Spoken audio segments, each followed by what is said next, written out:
అవునండి. ఎవరిచ్చారు ఫస్ట్ అవకాశం? ఫస్ట్ నా సినిమా కోకిలానండి. ఉమ్,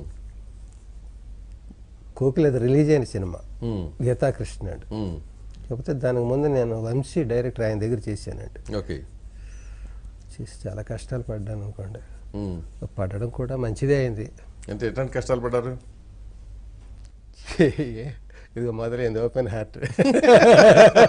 నేను అనుకుంటున్నాను కాంట్రవర్సీ ఏమడుగుతారంటే, నాకు కాంట్రవర్సీ ఏముంటుంది అనుకుంది, ఎవడికి వాడు అలా అనుకుంటాడు. ఇక్కడికి వచ్చాక మరి అది ఏ కాంట్రవర్సీ ఏముంటుందో ఆయనకే తెలుస్తుందని. ఏముంది, నేను నాటక రంగం నుంచి వెళ్ళాను. ఆయన అప్పట్లో యూత్ డైరెక్టర్ ఆయన ఒకటే, ఇంకెవడు లేడండి. ఇప్పుడంటే 10 మంది ఉన్నారు కానీ ఆయన ఒక్కడే అప్పుడు. అవును, వంశీ. ఓ విపరీతమైన క్రేజ్ ఆయనకి. అవును.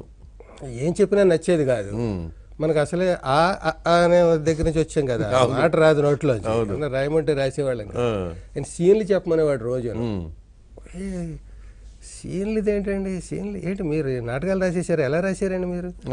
ఈ సీన్లు చెప్పాలంటే రైటర్ అంటే డైలాగ్స్ ఎవడైనా రాస్తాడు, మా అసిస్టెంట్ కూడా రాస్తాడంటే నాకు పౌరుషం వచ్చిందండి. నేను నాటక రంగం నుంచి వచ్చానంటే డైలాగ్ మీదే నడవాలి నాటకం అనేది. ఒక నాటకానికి సినిమాకి తేడా ఏంటంటే,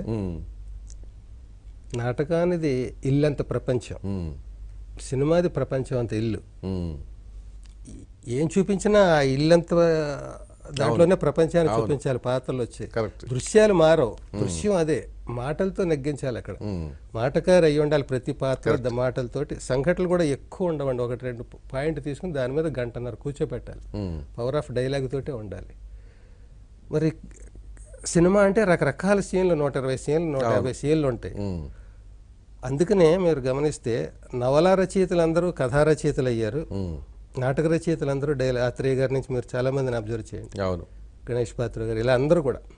అలా నేను కూడా నాటకాల నుంచి వచ్చాను. డైలాగ్ మీద ఒక ఇది ఉండి, అది కూడా ఒక విభాగం కదా. హాలీవుడ్లో అంటే స్క్రీన్ ప్లే అంటారు కానీ మనకి అదృష్టవశాత్తు డైలాగ్స్ అనేది ఒక కార్డు ఉంది.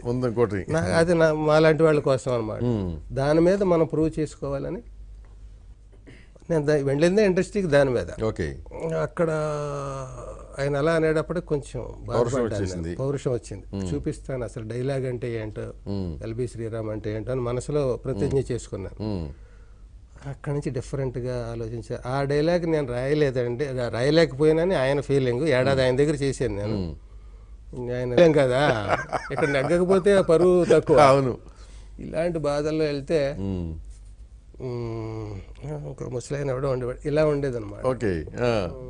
పేరు కూడా గుర్తుపెట్టుకోకుండా ముసలాయనగా గుర్తుపెట్టుకున్నారు. గుర్తుండదు, అది వే ఆఫ్ ఎక్స్ప్రెషన్ అంతే. అదే అర్థమైందిలేండి, నాకు అర్థమైంది అది.